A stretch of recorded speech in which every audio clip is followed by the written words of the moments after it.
Welcome back to a best of 7 series of top level StarCraft 2. What I've got for you today is a Zerg versus Protoss, which is the finals of the Big LiuLi Cup, a $3,000 tournament where I am accidentally casting the entire top 4. I wasn't actually originally planning on, well, covering the top 4 of this particular event, but I did cast this Zerg player, winning over Clem 3-1 in the lower bracket finals. He goes by the name of Rogue. And his opponent, down in the bottom left, also beating Clem in the upper bracket finals. So first off, we had, well, Mr. MaxPax taking down Clem 3-2 in an epic best of 5. And then Rogue in the lower bracket finals, eliminating Clem from the tournament, beating him 3-1. Because of that, MaxPax is leading this best of 7 series 1-0. Because he's coming from the open bracket and he hasn't actually lost a series yet throughout this tournament. So there's basically a double elimination bracket. If you lose once, you get dropped down to the lower bracket and you get a quote-unquote like second life in the event. A lot of tournament organizers like to give the player coming from the upper bracket finals a bit of an advantage. And because of that, MaxPax gets to have a 1-0 lead on the scoreboard. So you didn't miss game number 1. It's simply, well, this is game number 1. You didn't miss game number 0, I guess. It is simply a 1-0 advantage right here for MaxPax as this entire series starts off. Now, I've been casting a lot of Rogue's Zerg versus Terran. His Zerg versus Terran is looking really cool right now with the Mass Overseer style. I've talked about it a lot. I'm not exactly sure, though, where his Zerg versus Protoss is currently at. So I guess we'll have to have a look here together and see exactly what he has been cooking up. MaxPax, though, looking crisp, looking very tidy. Not really making any errors. I don't really see any weaknesses in MaxPax's gameplay. The man's looking phenomenal in every matchup. So, yeah, if I were to assign a favorite myself, I would be leaning towards MaxPax. But there's no denying that Rogue is one of the all-time greats, and maybe he's been cooking up something fresh as well in this particular, matchup too. Now, of course, this is an online tournament, which is why MaxPax is participating. Usually online games between a Korean player and a European player, they will be played on the North American server. To be specific, usually they alternate NA West and NA Central to try and eliminate as much of a ping advantage as possible. It's quite playable. It's probably about 150 ping or so, maybe a little bit more, depending on where exactly you're located. Stargate opener here, though, for MaxPax to start things off. I'm not surprised by that at all. I think we're going to see MaxPax play a Stargate opener in every single game. MaxPax very much so somebody who makes very small tweaks from game to game. He rarely plays the same exact build twice in a row. He makes small adjustments to a strategy that globally looks the same. Although that being said, we're actually going to open up with a Void Ray this time around. I don't like Void Ray builds very much, but at the same time, like usually, okay, I have a love-hate relationship with Void Ray builds. I think Void Ray builds are really good at hiding strategies. So most of the time, a Void Ray build is Protoss going into like a really cheeky, I don't know, Tempest follow-up or like two base like carrier or something silly like that. If you're gonna play a macro Void Ray, this Void Ray really needs to kill a bare minimum of 2 Overlords for it to be justified. And so far, it's killed absolutely nothing. I don't really see it killing anything, to be honest. Yeah, it's gonna get 1 OV, I guess. There you go. But is this really good enough for a Void Ray opener? Now, it is gonna be an Oracle in the back of this. The main thing that's difficult here for Rogue is that he has no idea, right? Like, if you look at the Zerg's vision right now, he's been pinned all the way back. So he's got a... Usually the way this matchup is played from the Zerg's point of view, you have like almost like a mental checklist of build orders that Protoss can go for. And right now that list is very low. I like that Max is doing it on this particular map because you can hide a 3rd base over here on the left side of the map and there's really no way for Zerg to easily find out about that base. So right now Rogue has no clue. This could be 2-base Tempest. This could be 2-base Carrier. It could be Oracle follow-up. It could be a normal 3rd base. It could be a 2-base 8-gate. Like, it could be a gajillion different builds. And because of that, yeah, MaxPax is dealing a ton of damage right now, actually, with just a relatively normal follow-up. At this point, I'm assuming Rogue would actually prefer playing against an all-in. But this is not an all-in. This is MaxPax going now into, well, that good old third Nexus. We have a Twilight Council, a Forge. This is basically your conventional Oracle opener, but starting off with a single Void Ray. It is just 2 Oracles, so rather than triple Oracle, we're going just for the 2 of them. But so far, good bit of damage done for only 2 Adepts lost.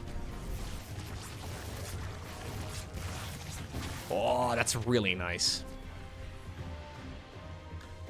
So, generally speaking, if Protoss gets more than like 6-7 kills, as far as the worker count goes, it's an advantage for them.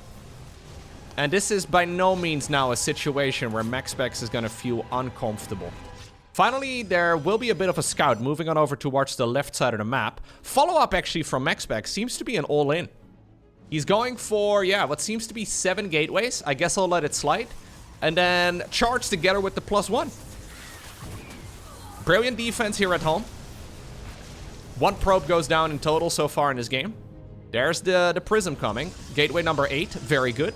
We need an even number of them. Prism together with a Templar Archives though, and then also charge and +1. It means that this is going to be a very large attack with likely Archons and Zealots. Rogue does quite commonly skip out on the Roach Warren, and this seems to be something that MaxPax is aware of. So far, because he's in a little bit of a tricky situation in this game so far, he's decided to go straight into a Hydra Den. Hydras are good, but not without their upgrades. They preferably need +1, ranged, as well as speed. No Roach Warren, no Baneling Nest. It means that Archon Immortal, or sorry, Archon Zealot rather, is going to hit like a truck. Rogue has seen a couple of High Templar here. Oh, apparently you can hold position a single Adept over here in this choke point. +1 attack, by the way, on the Zealot makes them 2-shot workers. Or 2-shot Zerglings, rather. Normally they need 3. 4th hatchery here gets cancelled. But this is only the beginning of the aggression right now. Robo Bay on the back of this 2 right now for Max. He's gonna go into an Immortal 2. Couple of Zealots coming in from the left. They're trying to see if they can find the Hydralisks. Hydras are relatively low HP. Queens right now tanking for that though. Lovely positioning here by Rogue. Trying to put the Queens and the Lings in the front so the Hydras can deal their damage. Ranged upgrade for the Hydras at this point is done. Colossus on the back of this too as well for Max. I think Max just wins right here though. Because there's just not enough stuff here for the Zerg player to hold on. GG.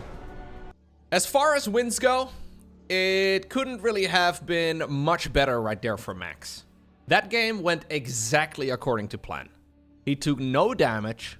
He went for a bit of a tricky build order for the Zerg player, but ultimately played very safe. He decided to go for a timing attack, but it was by no means an all-in. But because he dealt so much damage with his, well, prior game plan, he almost accidentally obtained the victory. He could have doubled down on that aggression, right? Like, he could have gone for more gateways and skipped the Colossus follow-up and just piled on the pressure with 1 3-base all-in.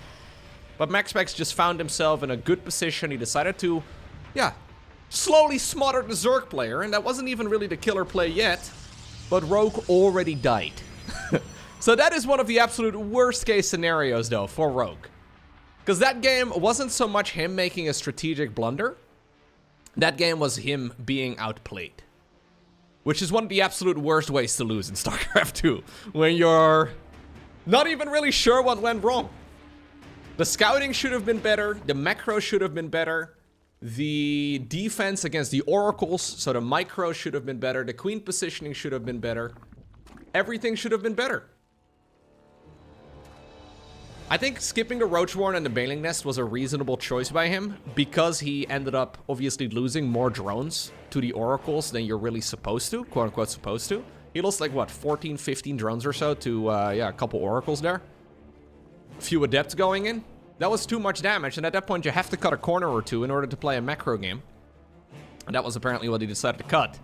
But the real solution there is playing better before that point. Which yeah, Just play better is yeah, some of the most frustrating advice you can give anybody in a game. Or anything in life, I guess. So you see those mistakes you make? Try and not make those. Rather than, yeah, screwing up every time you do something, try to not screw up. Yeah.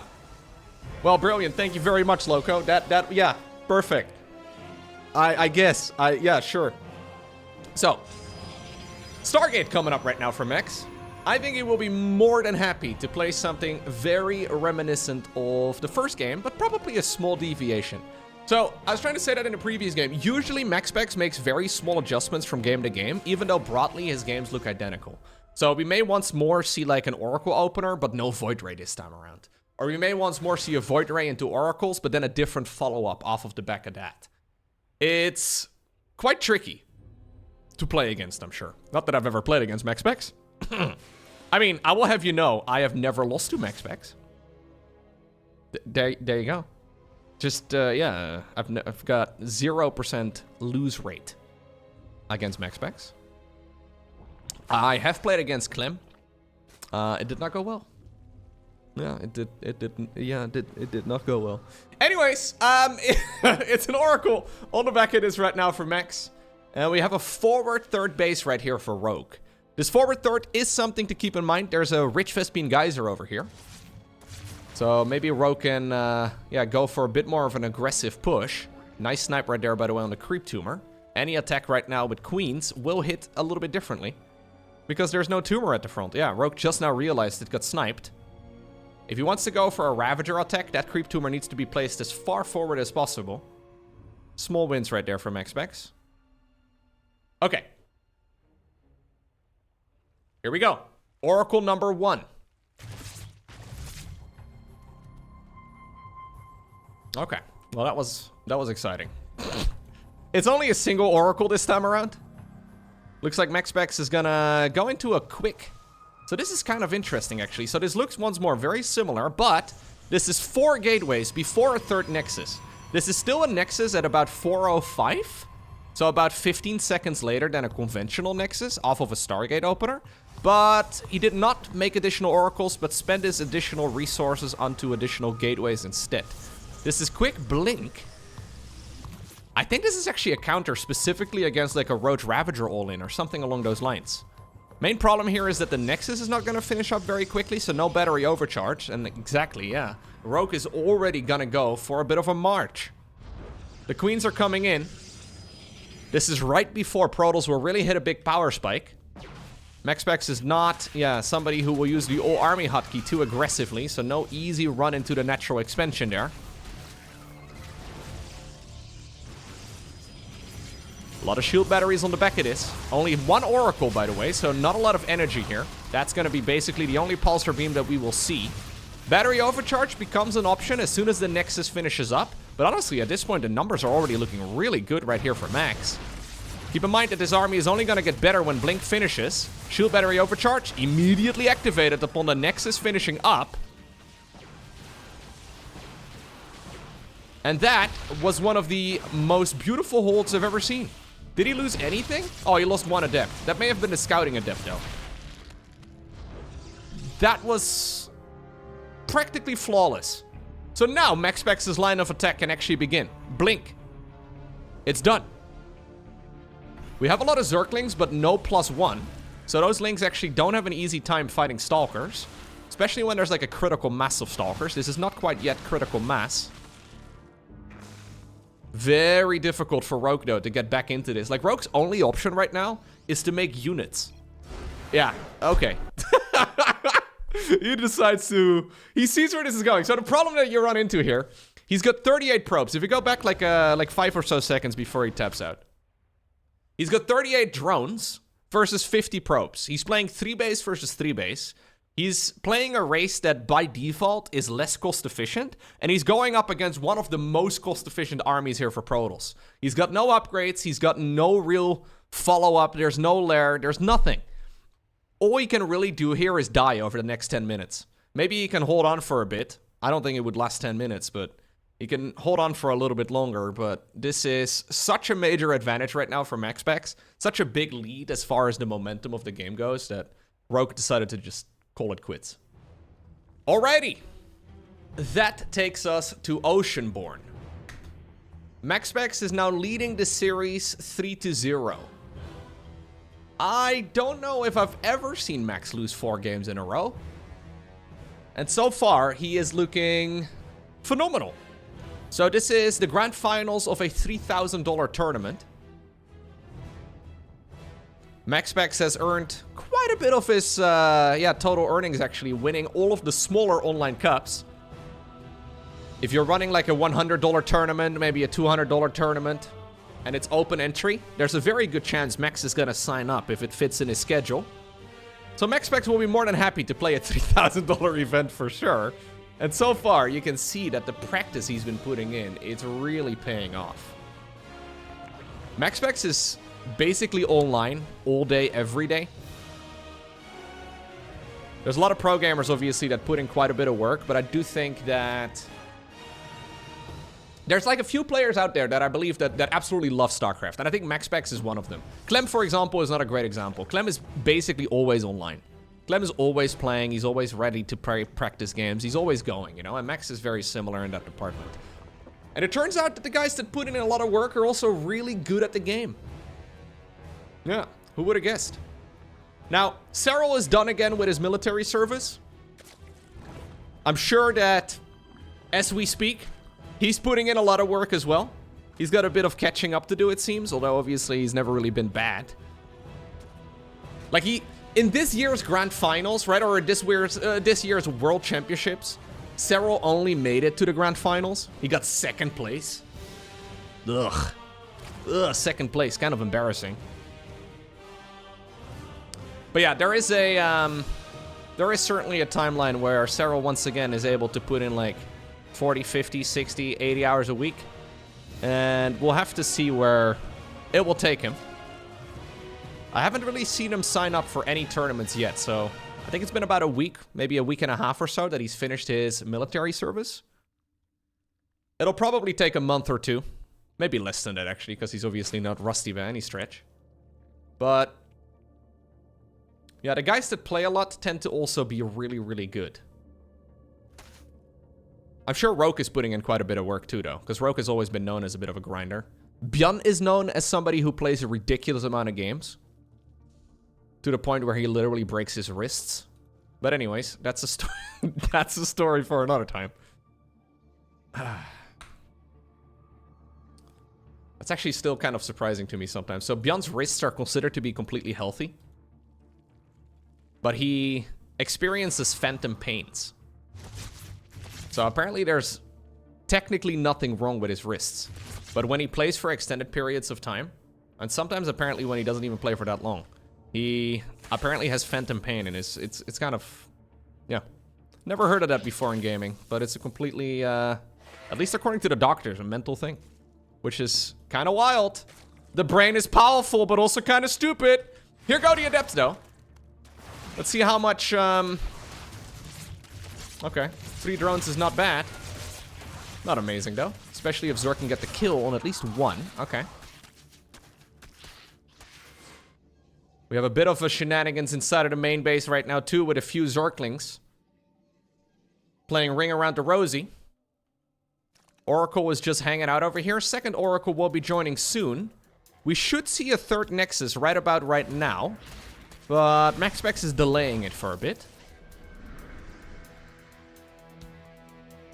Twilight Council instead, extra gateways instead. So, again, deviation on the same theme. So now he's going additional gateways. This wasn't part of the original plan, but upon seeing the amount of Zerglings that Rogue made, MaxPax is saying, yo, if you're making that many links, I mean, every 2 Zerglings could have been a drone. I don't really need to go across the map and deal damage to you, because you've already shot yourself in the foot. So it's okay for me to, yeah, just keep these oracles at home for a little bit, make the 3rd Nexus a little bit later, spend my resources on additional structures here instead. This does change the dynamic of the game quite a bit, though, so now it becomes a more tricky game here for Protoss to predict. But what do? Apparently, we confidently go Glaived Adepts. Okay.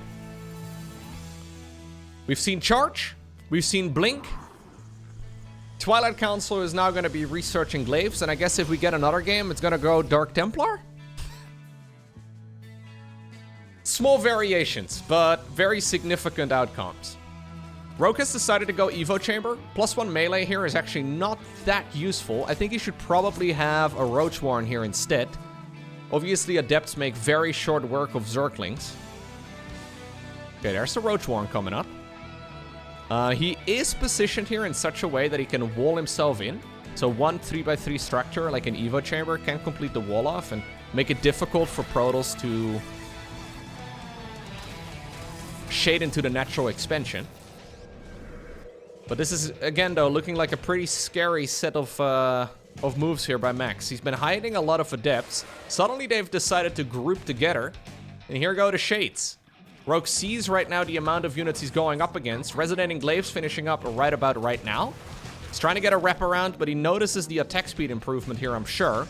The only problem here for Max is that he does not have a Prism. So it is going to be 4 gateways, yes. Oh, there's a hole in the wall! There's a hole in the wall! Oh no. Can he clean this up with just sheer amounts of units? We don't need no education. Okay. There is a brick in the wall. That's different. There should have been a brick in that wall. And now suddenly Adepts are going to start shading all over the place. 9 drones already. That'll be more than enough, honestly, to justify this entire build. Follow-up is going to be Blink.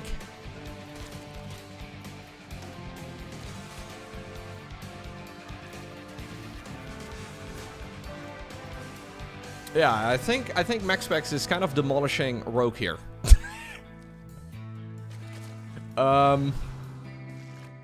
This is looking like one of the most one-sided finals I've casted in a while. Now, it's not game over yet.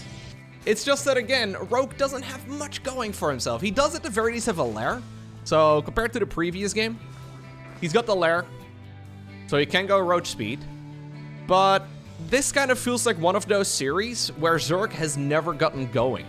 Like, we haven't even talked about, I don't know, Nidus Worms. We haven't talked about, like, Roach attacks. Has Rogue attacked a single time in this series?